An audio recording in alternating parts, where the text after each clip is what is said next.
जय हिंद दोस्तों, आप सभी का स्वागत है एक और नई वीडियो में। दोस्तों, जो भी स्टूडेंट दिल्ली पुलिस कांस्टेबल की तैयारी कर रहे हैं और जिन भी स्टूडेंट के 25, 26, 27, 28, 29 दिसंबर में एग्जाम है स्टूडेंट्स, उनके लिए आज हमारा ये एक्सपेक्टेड पेपर नंबर 5 आपके लिए रामबाण साबित होने वाला दोस्तों। ठीक है, इसी प्रकार से हर शिफ्ट में क्वेश्चन पूछे जा रहे हैं, तो ये पेपर पूरा शुरू से लेकर लास्ट तक जो भी स्टूडेंट अटेंड करेगा उसको एग्जाम में बहुत बेनिफिट मिलने वाला है दोस्तों। ठीक है, तो स्टार्ट करते हैं आज का सेशन पहले प्रश्न के साथ। पहला प्रश्न आपके स्क्रीन पर आ चुका है दोस्तों। ठीक है दोस्तों, इसी टाइप से क्वेश्चन आपके एग्जाम में पूछे जा रहे हैं, तो वीडियो को शुरू से लेकर लास्ट तक जरूर अटेंड करें, आपको एग्जाम में बेनिफिट होने वाला है। पहला प्रश्न है, बोहाग बिहू को डैश नाम से भी जाना जाता है। बताइए दोस्तों, ये जो बोहाग बिहू है इसको और किस नाम से जाना जाता है? बताइए, रंगाली बिहू, कोंगाली बिहू, काटी बिहू या माघ बिहू? देखो स्टूडेंट, जो स्टूडेंट वीडियो देखकर जा रहे हैं और एग्जाम में करके भी आ रहे हैं क्वेश्चन, ठीक है, तो आप लोग भी पीछे मत हटो, रिवीजन करो अच्छे से। ठीक है, तो इसका आंसर मेरे भाई आ जाएगा ऑप्शन नंबर है रंगाली बिहू। अगला प्रश्न आपके स्क्रीन पर आ चुका है, बताएंगे आप लोग। गोवा का नया राज्यपाल जुलाई 2025 में किसे नियुक्त किया गया है? वेरी वेरी इंपॉर्टेंट है दोस्तों। देखो, राज्यपाल से रिलेटेड क्वेश्चंस एग्जाम में आ रहे हैं, क्या पता इन्हीं चारों ऑप्शन में से एक क्वेश्चन आपको एग्जाम में देखने को मिल जाए, तो मैं चारों क्वेश्चन का आंसर लिख देता हूं। ठीक है, देखो, आचार्य देवव्रत, ये दोस्तों आप ध्यान रखेंगे, ये गुजरात के राज्यपाल है मेरे भाई। कहां के राज्यपाल हैं? गुजरात के राज्यपाल है 2025 में। सीएम कौन है दोस्तों? बताइए, भूपेंद्र पटेल साहब। ठीक है, यहाँ के सीएम है। देखो, एस अब्दुल नजीर दोस्तों, ये कहां के राज्यपाल है दोस्तों? बताइए, ये कहां के राज्यपाल है? कमेंट बॉक्स में बताएंगे। अमीश कुमार घोष, अमीश कुमार घोष दोस्तों हरियाणा के राज्यपाल है। कहां के राज्यपाल है दोस्तों? हरियाणा के। आप लोगों से एक मैंने क्वेश्चन पूछा दोस्तों, आप लोग मुझे जरूर बताइएगा, एस अब्दुल नजीर कहां के राज्यपाल है दोस्तों? किस स्टेट के राज्यपाल है? ठीक है, बताइएगा जरूर। ठीक है दोस्तों, कमेंट करके जरूर बताएंगे। फिलहाल इसका आंसर आप लोग क्या टिक करेंगे? अशोक गजपति राजू दोस्तों, कहां के राज्यपाल है मेरे भाई? गोवा के राज्यपाल है। ठीक है, यहीं पर दोस्तों राजस्थान के राज्यपाल का नाम भी ध्यान रखना, एग्जाम में पूछा जा सकता है दोस्तों। राजस्थान के राज्यपाल, राजस्थान के राज्यपाल का नाम क्या दोस्तों? बताइए, किशन राव हरिराव बागड़े साहब। ठीक है, ध्यान रखना, एग्जाम में पूछा जा सकता है। किशन राव हरिराव बागड़े साहब। ठीक है, हरिराव बागड़े। ठीक है, तो ये चीज भी आपको ध्यान में रखनी है दोस्तों। ठीक है, एमपी के राज्यपाल का नाम क्या है दोस्तों? बताइए दोस्तों, एमपी के राज्यपाल का नाम क्या है? बताइए अगर आपको पता है तो। देखो, एक क्वेश्चन तो यहां से मैंने आपको पूछ लिया है कि एस अब्दुल नजीर किस स्टेट के राज्यपाल है। प्लीज कमेंट बॉक्स में जरूर बताइएगा, मैं आपके कमेंट का वेट करूंगा और आपके कमेंट का ये भी वेट करूंगा। आप लोग मुझे ये भी बताएं कि किस स्टूडेंट का अपकमिंग डेट्स में एग्जाम है, किस किस का अभी एडमिट कार्ड जारी नहीं हुआ है, तो आप ये कमेंट बॉक्स में अपनी प्रॉब्लम को साझा कर सकते हैं दोस्तों। ठीक है, शेयर कर सकते हैं। राष्ट्रीय ओलंपिक समिति का गठन किस वर्ष में किया गया था? वेरी इंपॉर्टेंट क्वेश्चन है, बताएंगे। बताइए दोस्तों, पहला ऑप्शन हो जाएगा 1985, सेकंड ऑप्शन हो जाएगा 1998, थर्ड ऑप्शन हो जाएगा 1890 या फोर्थ ऑप्शन हो जाएगा 1894। देखो, इंपॉर्टेंट क्वेश्चन है दोस्तों, आईओसी वाला। ठीक है, तो इसका आंसर आएगा 1894 में। ठीक है दोस्तों, ऑप्शन नंबर डी को यहां से आप लोग को लॉक करना है। देखो, इस पेपर को अटेंड करने से आप लोगों को आपकी तैयारी का पता चलेगा कि एग्जाम में क्वेश्चन कैसे आ रहे हैं, किन पैटर्न पर ज्यादा क्वेश्चन पूछे जा रहे हैं, तो इस पेपर से आपको बहुत बेनिफिट होने वाला है एग्जाम में। ठीक है, निम्न में से कौन सा जल निकाय भारत के दक्षिण में स्थित है? वेरी वेरी इंपॉर्टेंट क्वेश्चन है दोस्तों, बताएंगे आप। फिलहाल इस क्वेश्चन को मैथ से समझने की कोशिश करेंगे दोस्तों। ठीक है, आपसे पूछ रहा है दक्षिण में स्थित है दोस्तों। देखो, इधर आप सभी को पता है दोस्तों, इधर क्या है दोस्तों? अरब सागर है दोस्तों, अरब सागर है दोस्तों। मैं यहाँ पे हिंदी में शॉर्ट में लिख देता हूँ। इधर तो दोस्तों आपको अरब सागर देखने को मिलेगा। क्या सागर? कौन सा सागर है? अरब सागर इधर है दोस्तों। ठीक है, और यहां पर आपको देखने को मिलेगा हिंद महासागर। क्या देखने को मिलेगा मेरे भाई? हिंद महासागर। क्या देखने को मिलेगा? हिंद महासागर दोस्तों। और इधर इस वाले एरिया में क्या दोस्तों? बंगाल की खाड़ी है दोस्तों। इधर क्या है मेरे भाई? बंगाल की खाड़ी। अब आपको आंसर आ चुका हुआ दोस्तों, अब आपको आंसर आ चुका दोस्तों। इसीलिए दोस्तों इसको प्रायद्वीपीय भारत कहते हैं। प्रायद्वीपीय भारत, तब प्रायद्वीप का मतलब क्या होता है? जो समुद्र से तीनों ओर से घिरा हुआ है ना। तो इसका आंसर क्या आएगा? हिंद महासागर। ऑप्शन नंबर बी को अटेंड कर रहे हैं जितने भी स्टूडेंट, उनका जवाब बिल्कुल सही है दोस्तों। ठीक है, कर्क रेखा आप सभी को पता है भारत के बीचों बीच से होकर गुजरती है, 8 राज्यों से होकर गुजरती है दोस्तों। ठीक है, भारत रूस द्विपक्षीय नौसैनिक अभ्यास इंद्र 2025 का 14वां संस्करण कहां पर हुआ? देखो, आपको यहां से दो क्वेश्चन कवर होंगे।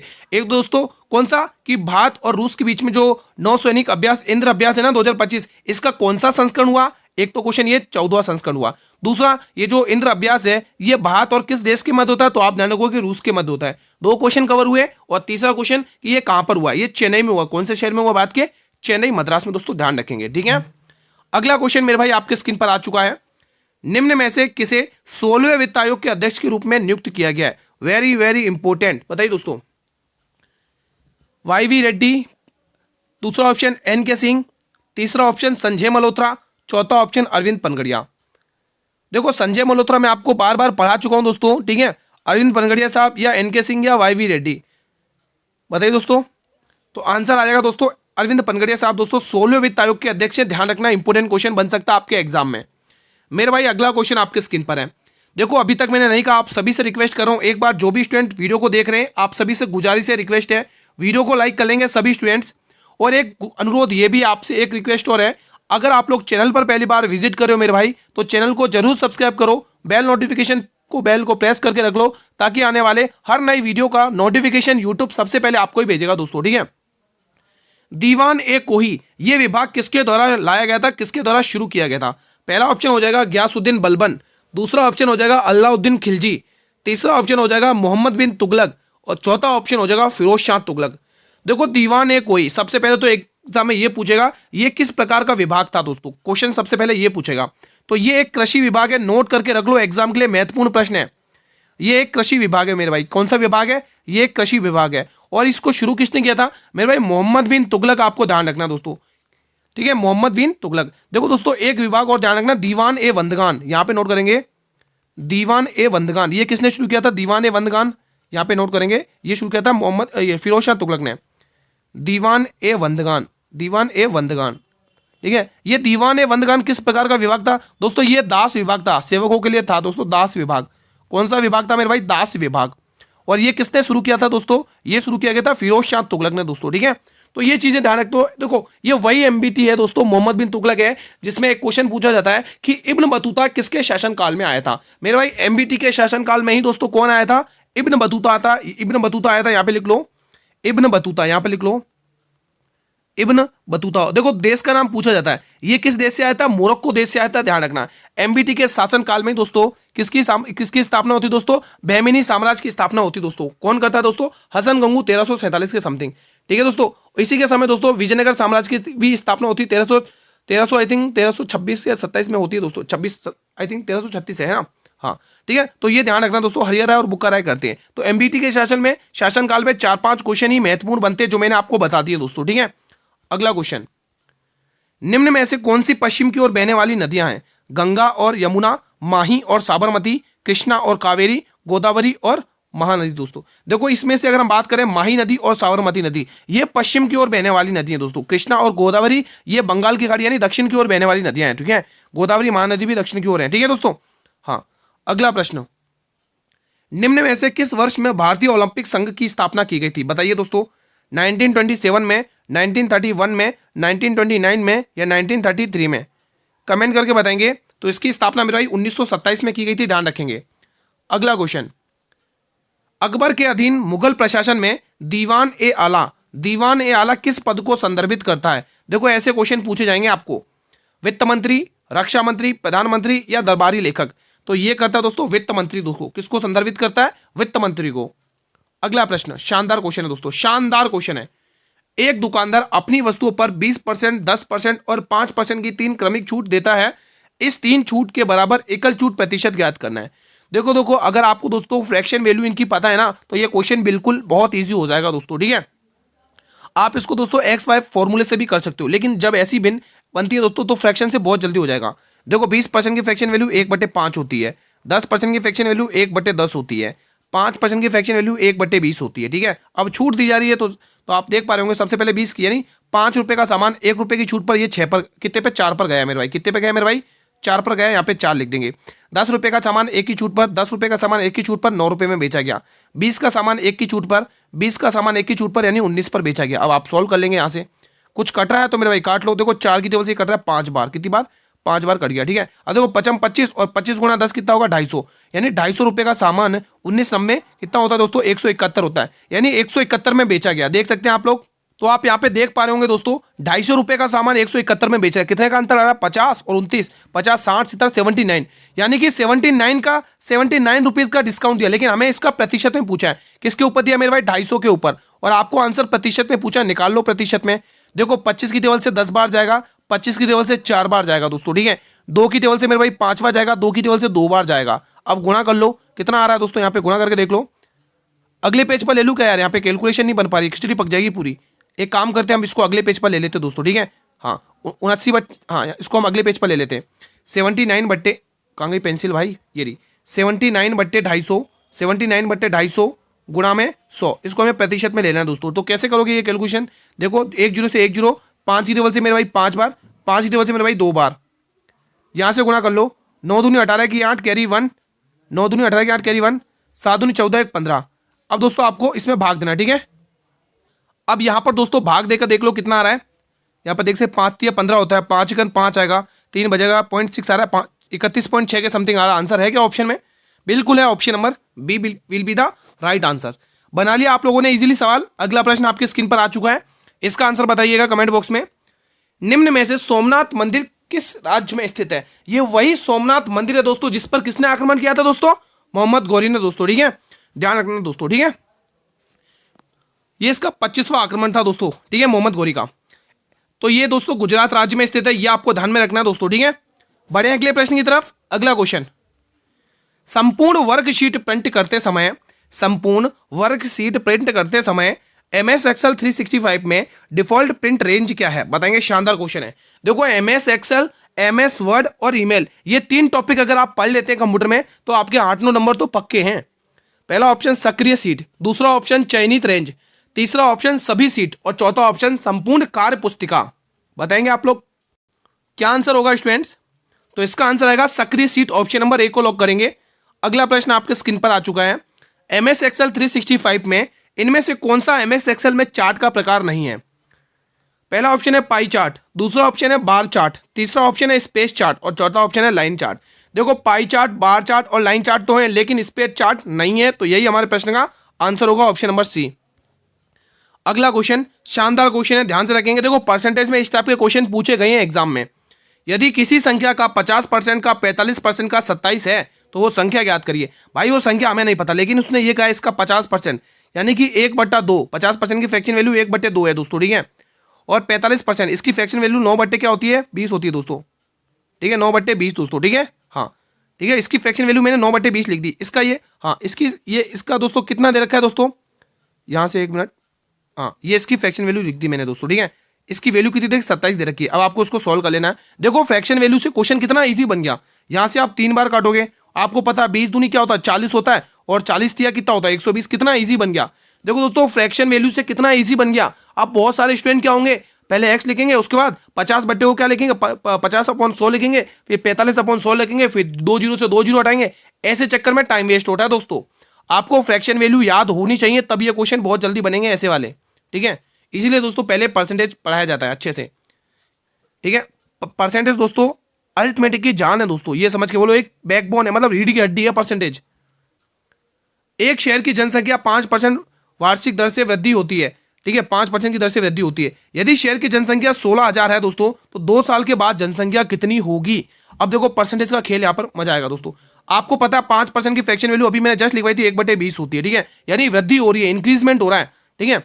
देखो 16,000 था दोस्तों, कितनी वैल्यू थी पहले? 16,000 थी, ठीक है। अब इस पे इंक्रीमेंट हुआ है, यानी पहले 20 थी, 20 में एक इंक्रीमेंट हो गया, पहले 20 थी, एक इंक्रीमेंट हो गया, कितना हो गया? 21 हो गया। ऐसा आपको 2 बार करना है, ठीक है, ऐसा आपको 2 बार करना है, क्योंकि 2 साल दे रखा है। अब आपको यहाँ पर निकल जाएगी कितनी थी दोस्तों, ठीक है, हाँ। देखो दोस्तों अगर आप ध्यान से देखेंगे, 2 जीरो से आप यहाँ से ये 2 जीरो हटा लो दोस्तों, आपको पता है 2 दूनी 4 होता है, और 4 की टेबल से इसको काटो, कितनी बार जाएगा दोस्तों? ये 40 बार जाएगा मेरे भाई। कितनी बार जाएगा? 40 बार। अब आपको 21 गुणा 40 गुणा करना है दोस्तों, ठीक है। तो आपको ये पता है गुरु 21 गुणा 21 कितना होता है? 441 होता है। अब आपको डायरेक्ट 441 का भाग 40 में देना है। तो आपको क्या करना है? 441 में किसका भाग देना है मेरे भाई? 40 का भाग देना है। कितनी बार आएगा? देखो जीरो तो आना फिक्स है, 4 एकन 4, देखो लास्ट में 40 आ रहा है, तो एक ही ऑप्शन दिख रहा है। पूरा सॉल्व क्यों करोगे भाई? आप थोड़ा ऑप्शन की तरफ भी देखा करो। आप जब कैलकुलेशन करते हो कि हमारा पूरा सॉल्व करने से आ रहा है कि थोड़ा पीछे के दो डिजिट से ही काम हो रहा है ना, आप ऐसे भी करके देखा करो, तो कैलकुलेशन बहुत जल्दी हो जाएगी। देखा दोस्तों, अगर देखो फ्रैक्शन वैल्यू से कितना मतलब इजी पड़ गया क्वेश्चन आपके लिए, ठीक है। भारतीय संविधान के किस अनुच्छेद में राज्य को मातृत्व सहायता के लिए प्रावधान निर्मित करने के लिए आदेश दिया गया? वेरी वेरी इंपोर्टेंट क्वेश्चन है, बताएंगे दोस्तों, बताएंगे इसका आंसर क्या होगा। देखो आर्टिकल 40 ध्यान रखना, पंचायत का गठन आपके एग्जाम में पूछा जाएगा। पंचायत का गठन किस आर्टिकल के तहत होता है? वेरी इंपोर्टेंट आर्टिकल है दोस्तों, ठीक है। फिलहाल इसका आंसर 42 होगा, आर्टिकल 42 आपको टिक कर लेना दोस्तों, ठीक है। अगला क्वेश्चन नंबर 18, भारत की जनगणना 2011 के अनुसार 2001-2011 के दशक में हिंदू जनसंख्या वृद्धि दर कितनी थी? शानदार क्वेश्चन है, हिंदू जनसंख्या वृद्धि दर की। दोस्तों ये दिल्ली पुलिस का PYQ क्वेश्चन है दोस्तों, दिल्ली पुलिस कांस्टेबल का PYQ क्वेश्चन है। 8.6%, 10%, मतलब 10%, 20.1% या 16.8%, तो आंसर आएगा 16.8%। अगला क्वेश्चन, अबुल फजल द्वारा अकबरनामा कितनी पुस्तकों में विभाजित है? मेरे भाई ये 3 टीलों, मतलब 3 पुस्तकों में विभाजित है। देखो मेरे को 3 टीलों का नाम याद आ गया, जो दोस्तों आपका जो क्या नाम है, धोलावीरा है ना, जो 3 टीलों में विभाजित है वो याद आ गया मुझे, ठीक है। तो ये कितनी 3 पुस्तकों में विभाजित है। कौन कौन सी पुस्तक है, ध्यान से सुनते रहो, अच्छे से पढ़ो। देखो पहली पुस्तक में दोस्तों अकबर के पूर्वजों के बारे में बताया गया, ठीक है। और दूसरे में दोस्तों अकबर के शासनकाल के बारे में बताया गया। और तीसरे में दोस्तों आईने अकबरी के बारे में जिक्र किया गया। ध्यान रखना, इंपोर्टेंट है दोस्तों। आईने अकबरी के रचिता कौन है दोस्तों? अबुल फजल। याद कर लेना, इंपोर्टेंट है दोस्तों, स्क्रीनशॉट ले लेना।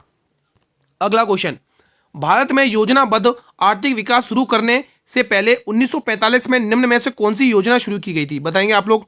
बॉम्बे योजना, सर्वोदय योजना, गांधीवादी योजना, जनता की योजना। तो आप लोग कहोगे बॉम्बे योजना शुरू की गई थी, ऑप्शन नंबर ए। भाई मेरे वीडियो को लाइक कर लेना, आप सभी स्टूडेंट से रिक्वेस्ट है, वीडियो को लाइक कर लेना जिसने अभी तक वीडियो को लाइक नहीं किया है। और चैनल पर पहली बार विजिट करने वाले छात्रों से अनुरोध है, चैनल को सब्सक्राइब कर लेना, नोटिफिकेशन बेल को प्रेस कर लेना, ताकि आने वाले हर वीडियो का नोटिफिकेशन मिलता रहे। राष्ट्रीय आय की गणना करते समय निवासियों द्वारा अपने विदेशी दौरे के दौरान किए गए वह किस घटक में जोड़े गए हैं दोस्तों? दिल्ली पुलिस का प्रीवियस क्वेश्चन है दोस्तों, दिल्ली पुलिस कांस्टेबल का। सकल घरेलू पूंजी निर्माण, सकल विदेशी पूंजी निर्माण, निजी अंतिम उपभोग व्यय या सरकारी अंतिम उपभोग व्यय। तो आंसर आ जाएगा निजी अंतिम उपभोग व्यय। अगला क्वेश्चन, 40 वस्तुओं का विक्रय मूल्य 50 वस्तुओं के क्रय मूल्य के बराबर है, तो लाभ और हानि प्रतिशत ज्ञात करिए। निकाल लेते हैं भाई। 40 वस्तुओं का सेलिंग प्राइस, 40 वस्तुओं का विक्रय मूल्य ये बराबर है 50 वस्तुओं के कॉस्ट प्राइस के, यानी क्रय मूल्य के, ठीक है। अब बस निकाल लो, 1 0 से 1 0 गया। अब देखो कॉस्ट प्राइस और सेलिंग प्राइस का रेशियो आ चुका है, बस निकाल दो। इसके सामने उसकी वैल्यू लिख लो, उसके सामने इसकी वैल्यू लिख दो। देखो कॉस्ट प्राइस के सामने आपको 4 लिखना है, इसके सामने लिखना है, और सेलिंग प्राइस के सामने आपको 5 लिखना है। अब आप 1/4 तो आपको पता ही दोस्तों, 1/4 का मतलब आप देख रहे हो ना, 4 रुपए का सामान 5 रुपए बेच दिया, 1 रुपए का प्रॉफिट किसके ऊपर? 4 के ऊपर। तो 1/4 भाई सभी को पता होना चाहिए। हम दिल्ली पुलिस कांस्टेबल की तैयारी कर रहे हैं और हमें 1/4 का मतलब ही नहीं पता, 25% होता है, ठीक है, ध्यान रखना। जूनियर पुरुष हॉकी वर्ल्ड कप 2025 का खिताब किसने जीता है? भाई करंट अफेयर में जो 4-5 क्वेश्चन आ रहे हैं ना दोस्तों, वो ज्यादातर स्पोर्ट्स के आ रहे हैं। किसके आ रहे हैं? स्पोर्ट्स के, ठीक है। तो इसमें दोस्तों जूनियर पुरुष हॉकी वर्ल्ड कप 2025 का जो खिताब जीता है वो जर्मनी ने जीता है इस बार। किसने? जर्मनी। टिक कर लेना आप लोगों को। अगला प्रश्न, फेडरेशन एक्वेस्ट्रे इंटरनेशनल एशियाई घुड़सवारी चैंपियनशिप 2025 की पदक तालिका में मेरे भाई भारत ने कौन सा स्थान हासिल किया है? किस स्थान पर है हमारा भारत? पहले, तीसरे, पांचवें या दूसरे? तो आप लोग कहोगे गुरुजी हमारा भारत तीसरे नंबर पे है, तीसरे नंबर पर। अगला प्रश्न मेरे भाई आपके स्क्रीन पर आ चुका है, क्वेश्चन 25। खेलो इंडिया पैरा गेम्स 2025 में शीर्ष स्थान किसने हासिल किया है? हरियाणा, मध्य प्रदेश, उत्तर प्रदेश या राजस्थान? तो आप लोगों का जवाब आएगा गुरुजी ये हरियाणा ने हासिल किया, हरियाणा ने। अगला प्रश्न, क्वेश्चन 26। दिल्ली सल्तनत में लाल बख्श किसे कहा जाता था? भाई लाल बख्श कह लो या फिर आप यहीं पर पील बख्श कह लो, लाल बख्श कह लो या फिर पील बख्श कह लो, तो नाम आएगा किसका? कुतुबुद्दीन ऐबक। तो कुतुबुद्दीन ऐबक ने दोस्तों किसकी स्थापना की थी? गुलाम वंश की स्थापना की थी, स्लेव डायनेस्टी की स्थापना की थी, ठीक है। कुतुबुद्दीन ऐबक किसका गुलाम था? गोरी का गुलाम था। इसी ने दोस्तों 2.5 दिन का झोपड़ा बनवाया था, याद है ना दोस्तों, जहां पर विग्रह चतुर ने दोस्तों संस्कृत विश्वविद्यालय बनाया था अजमेर में, है ना। तो 2.5 दिन का झोपड़ा इसी ने बनवाया था दोस्तों, 2.5 दिन के अंदर तैयार करवाया था दोस्तों वहां की जनता से। 2.5 दिन का झोपड़ा, 2.5 दिन का झोपड़ा, 2.5 दिन का झोपड़ा, ठीक है। ये ध्यान रखना, एग्जाम में पूछा जाता है, ठीक है दोस्तों। हाँ, कुतुबुद्दीन ऐबक ने दोस्तों गुलाम वंश की स्थापना की। गुरुजी इसे गुलाम वंश क्यों कहा जाता है? ये गुलाम ही क्यों कहा जाता है? क्योंकि दोस्तों गोरी का गुलाम ऐबक, ऐबक का गुलाम कौन था दोस्तों? इल्तुतमिश था, इल्तुतमिश का गुलाम बलबन था, है ना। तो ये इसीलिए दोस्तों इसे गुलामों का वंश कहा जाता है ना, तो ध्यान रखना। और दोस्तों ये दोस्तों इसकी जो मृत्यु हुई थी दोस्तों, वो चौगान एक खेल था, पोलो, है ना, पोलो चौगान खेलते समय हुई थी इसकी डेथ, है ना। एग्जाम में पूछा जाता चौगान खेलते समय। इसका दरबारी कवि पूछा जाता हसन निजामी। ध्यान रखना मेरे भाई, इसका दरबारी कवि पूछ लिया जाता है। दरबारी कवि है हसन निजामी, हसन निजामी दोस्तों, हसन निजामी। इसने दोस्तों कुतुब मीनार का निर्माण शुरू करवाया था। पूर्ण किसने करवाया? शमशुद्दीन इल्तुतमिश, जिसे गुलामों का गुलाम कहा गया, ठीक है। हाँ दोस्तों ध्यान रखना, ऐबक ने ही दोस्तों कुतुब मीनार का निर्माण शुरू करवाया था, ठीक है दोस्तों। बढ़े अगले प्रश्न की तरफ। चलिए मेरे भाई अगला प्रश्न आपके स्क्रीन पर आ चुका है। देखो इसकी जो राजधानी थी वो लाहौर थी। देखो वास्तविक संस्थापक किसको माना जाता है गुलाम वंश में? इल्तुतमिश को माना जाता है। क्यों माना जाता है ऐसा? क्योंकि दोस्तों इसकी राजधानी लाहौर थी, लेकिन जो इल्तुतमिश था दोस्तों उसने राजधानी दिल्ली को बनाया था। इसीलिए दोस्तों दिल्ली के इतिहास में दोस्तों गुलाम वंश का वास्तविक संस्थापक किसे माना जाता है? शमशुद्दीन इल्तुतमिश को। ठीक है, निम्न में से कौन सी गतिविधि अर्थव्यवस्था के द्वितीयक क्षेत्र से संबंधित है? पहला ऑप्शन बैंकिंग, दूसरा ऑप्शन चाय बागान, तीसरा ऑप्शन कानूनी परामर्श और चौथा ऑप्शन कृषि उपकरण निर्माण। तो आंसर आप लोगों का आ रहा होगा कृषि उपकरण निर्माण। अगला क्वेश्चन मेरे भाई, देखो दी गई श्रृंखला में प्रश्न चिन्ह के स्थान पर क्या आएगा? लगाएंगे लॉजिक, क्या आएगा आंसर? देखो यहां पर अगर देख पा रहे हो तो गुणा 3 कर दें और 3 ही माइनस कर दें। 6 से 18 माइनस 3 15 आ रहा है, 15 से 45 माइनस 3 आ रहा है, तो इसमें भी गुणा 3 करो, गुणा 3 करके माइनस 3 करो तो कितना आएगा दोस्तों? तो देखो 3 दूनी 6, 6 में से अगर माइनस 3 करो इकाई 3 आ रहा है और इकाई 3 इसी ऑप्शन में आ रहा है। देखो क्या मैंने पूरा क्वेश्चन सॉल्व किया क्या? बताइए। ये होता दोस्तों इकाई अंक की पावर, इकाई अंक की पावर दोस्तों, है ना। सॉल्व करके देखते कितना आ रहा है। 22 को 3 से गुणा करो, कितना आ रहा है? 3 दूनी 6 और 6 चौक और 3 दूनी 6 और 4 तिया 12, इसमें से 3 घटा लो। अब देख लो आया कि नहीं आया? 130। ये होती है दोस्तों इकाई अंक की पावर। एग्जाम में आप समय बचा सकते हो, ये ऐसे मल्टीप्लाई ना करना पड़ेगा आप लोगों को। ठीक है, हाँ अगला क्वेश्चन आपके स्क्रीन पर आ चुका है, बताएंगे इसका आंसर। जो स्टूडेंट कहते हैं ना दोस्तों कि हमारा जो मैथ्स करने हम बैठते हैं तो समय का पता नहीं चलता, हम कम समय में कर नहीं पाते, भाई कैलकुलेशन ही आपकी वो रामबाण हथियार है आपके पास, जो आपको मैथ्स में और रीजनिंग में समय कम लगने में बचाएगा दोस्तों, है ना, बहुत जल्दी कर पाओगे। एमएस एक्सेल में सर्वाधिक वर्कशीट के सबसे दाहिने स्थान पर कौन कौन दिखाई देता है? मेनू बार, टेक्स्ट बार, क्षैतिज स्क्रॉल बार या वर्टिकल स्क्रॉल बार? तो आप कहोगे ये हमें दिखाई देता है वर्टिकल स्क्रॉल बार, ऑप्शन नंबर डी। अगला क्वेश्चन मेरे भाई, राउत नाच निम्न में से किस राज्य का एक प्रसिद्ध लोक नृत्य है? इंपोर्टेंट क्वेश्चन है। देखो दोस्तों नृत्य से रिलेटेड क्वेश्चन एग्जाम में देखने को मिल रहे हैं दोस्तों। ठीक है, हाँ देखो आज की या पहली शिफ्ट में पूछा गया था दोस्तों सत्रिया नृत्य। दोस्तों सत्रिया नृत्य में बहुत बार पढ़ा चुका हूं दोस्तों सत्रिया नृत्य। ठीक है, जो स्टूडेंट डेली क्लास अटेंड करते हैं उन्हें पता है। ये आज की शिफ्ट में भी पूछा गया, आई थिंक 2-3 दिन पहले भी पूछा गया था। ठीक है, तो ये किसका दोस्तों? असम का स्टेट, असम स्टेट ध्यान रखना है। ठीक है, और एक मटकी नृत्य भी ध्यान रखना, ये भी पूछा जा रहा है मटकी नृत्य। ये दोस्तों एमपी का है। किसका है मेरे भाई? एमपी का है दोस्तों। इसी के साथ फूलपति नृत्य दोस्तों ध्यान रखना, लहंगा नृत्य ध्यान रखना, एमपी के। ठीक है, तो आपको राउत नाच पूछा दोस्तों, ये छत्तीसगढ़ का है। किसका है मेरे भाई? छत्तीसगढ़ का है, ध्यान रखोगे। फाग नृत्य निम्न में से किस राज्य में प्रसिद्ध है? हरियाणा, मेघालय, पंजाब या असम? तो आप लोगों का जवाब आएगा मेरे भाई ऑप्शन नंबर है हरियाणा। अगला क्वेश्चन मेरे भाई आपके स्क्रीन पर आ चुका है। ये जो नाटी नृत्य है, नाटी नृत्य, ये किस राज्य में प्रसिद्ध है? सिक्किम, और ये उत्तर प्रदेश, मध्य प्रदेश या हिमाचल प्रदेश? तो आप लोग कहोगे गुरुजी हिमाचल प्रदेश। हिमाचल प्रदेश से दोस्तों इसकी जो चित्रकलाएं हैं जो एग्जाम में पूछी जाती है, अरोप, पहाड़, गुलेर, कांगड़ा, ये है ना। हाँ ये दोस्तों हिमाचल प्रदेश की चित्रकलाएं हैं जो एग्जाम में पूछी जाती हैं दोस्तों। ठीक है, बिहार की भी जैसे मैथिली, अरिपन, गोदन, ठीक है ध्यान रखना। उत्तराखंड की एपन, ठीक है, हाँ तो ये ध्यान रखना।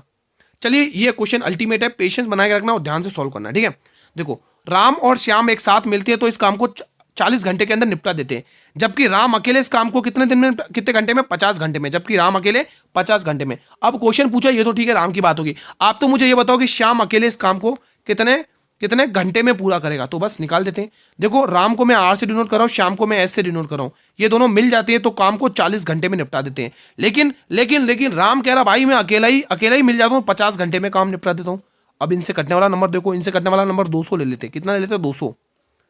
200 इनसे कटने वाला नंबर है। इन दोनों की क्षमता कितनी आ रही? 4 5 20, 5 घंटे, और 5 के 20, 4 घंटे, दोनों की क्षमता 4 आ रही है। अब दोस्तों क्वेश्चन पूछा श्याम अकेले इस काम को कितने घंटे में पूरा करेगा? तो पहले भाई श्याम की क्षमता तो निकालो। तो श्याम की क्षमता कैसे निकालोगे? देखो सीखो यहां पे। देखो अगर राम अकेले मिल रहा है तो 4 घंटे में काम को निपटा रहा है, कहो निपटा रहा है, बिल्कुल सही बात है भाई। राम अकेले 4 घंटे में, अगर मैं राम की क्षमता यहां रख दूं और दोनों की मिलाकर 5 हो रही, तो कॉमन सेंस की बात है गुरु, एक जो क्षमता है वो श्याम की है, बस हमें क्षमता ही चाहिए थी। काम कितना है? 200 है, और क्षमता कितनी है? श्याम की 1 है, तो इस काम को 200 घंटे में निपटाएगा मेरे भाई। कितने में? 200 घंटे में। समझ में आया? अगर मेरे भाई समझ में ना आए, वीडियो का कर्सर थोड़ा पीछे करिएगा, समझ में आ जाएगा। फ्रेंच ओपन 2025 में पुरुष एकल का खिताब कार्लोस अल्कराज और महिला एकल का खिताब कोफो गोफ। ठीक है, तो ये दोनों ध्यान रखना दोस्तों। ठीक है, आगे बढ़ते हैं। ये क्या दोस्तों? विंबलडन ओपन 2025, ये 138वां संस्करण था। इसमें पुरुष एकल का खिताब जेनिक सिनर ने जीता है, महिला एकल का खिताब इगा स्वियाटेक ने जीता है, याद करके रखना। अगला प्रश्न, यूएस ओपन 2025 का संस्करण 145वां था, किसने जीता? पुरुष में कार्लोस अल्कराज, महिला एकल का अरेना सबालेंका, याद करके रखना। अजय वॉरियर अब्बास देख सकते हैं, भारत ब्रिटेन के बीच में वो 8वां संस्करण। गरुड़ अभ्यास 2025 भारत और फ्रांस के बीच में वो 8वां संस्करण, ध्यान रखोगे। ठीक है, डेजर्ट हंट अभ्यास भारत के तीनों सेनाओं के बीच में वो 8वां संस्करण हुआ। टाइगर ट्रम्प अभ्यास भारत और अमेरिका के बीच में होता 4था संस्करण है, ध्यान रखना। दशलिक अभ्यास 2025 भारत और उज्बेकिस्तान के मध्य हुआ, ये छठा संस्करण है, ध्यान रखोगे। जिम्मेक्स ध्यान रखना भारत और जापान के बीच में होता है दोस्तों, ठीक है। भारत और जापान के बीच में धर्म गार्जियन अभ्यास भी होता है। कोंकण अभ्यास भारत और ब्रिटेन के मध्य होता है। स्लाइनेक्स अभ्यास भारत और श्रीलंका के मध्य होता है, छठवां संस्करण हुआ, ये भी आपको ध्यान में रखना है दोस्तों, ठीक है। अगला क्वेश्चन, नवाचार सूचकांक 2025 में भारत की 38वीं रैंक है। हेनले पासवर्ड सूचकांक 2025 में भारत की 85वीं रैंक है। वैश्विक भूख सूचकांक 2025 में भारत की 102वीं रैंक है। वैश्विक शांति सूचकांक 2025 में भारत की 115वीं रैंक है। रट लेना भाई, शरबत बना के घोल के पी जाना, एग्जाम में आएगा क्वेश्चन इन्हीं में से। मानव विकास सूचकांक 2025 में भारत की 130वीं रैंक है। वैश्विक लैंगिक अंतर रिपोर्ट 2025 में भारत की 131वीं रैंक है। विश्व प्रेस स्वतंत्रता सूचकांक 2025 में भारत की 151वीं रैंक है। आर्थिक स्वतंत्रता सूचकांक 2025 में भारत की 128वीं रैंक है। अब कुछ स्टूडेंट कह रहे हैं कि सर बहुत फास्ट पढ़ रहे हैं, भाई फास्ट पढ़ने के क्या दोस्तों लिखा हुआ है आप देख लो, ठीक है। विश्व खुशहाली रिपोर्ट 2025 में भारत की 118वीं रैंक है। सतत विकास लक्ष्य सूचकांक 2025 में भारत की 99वीं रैंक है। IMD प्रतिस्पर्धात्मक सूचकांक 2025 में भारत की 41वीं रैंक है ना। वैश्विक नवाचार सूचकांक में भारत की 38वीं रैंक है दोस्तों, ठीक है। तो आज का सेशन में यहीं पर वाइंड अप करता हूं। कैसा रहा आप लोगों का रिवीजन, प्लीज मुझे इस कमेंट बॉक्स के माध्यम से बताएंगे। सारे क्वेश्चंस मैं करवा चुका हूं, इंपोर्टेंट थे दोस्तों, ठीक है। तो आज का सेशन यहीं पर वाइंड अप करते हैं। देखो कहने की जरूरत नहीं है, प्लीज मुझे कमेंट करके बताना कि सेशन कैसा लगा, और वीडियो पसंद है तो वीडियो को लाइक कर लेंगे, आप सभी से रिक्वेस्ट है। और ज्यादा से ज्यादा स्टूडेंट शेयर करो जिनके भी एग्जाम है अपकमिंग डेट्स में, ठीक है। और दोस्तों अगर आप लोग चैनल पर पहली बार विजिट कर रहे हो, चैनल को सब्सक्राइब कर लो, बेल नोटिफिकेशन को प्रेस कर लो, ताकि आने वाले हर वीडियो का नोटिफिकेशन मिलता रहे। PDF आपको टेलीग्राम चैनल पर मिल जाएगी, लिंक वीडियो के डिस्क्रिप्शन बॉक्स में गिवन है, ज्वाइन कर लो, वहां से डाउनलोड कर लो और रिवीजन कर लो, ठीक है दोस्तों। मिलते हैं एक और संभावित पेपर के साथ, तब तक स्टूडेंट जय हिंद जय भारत।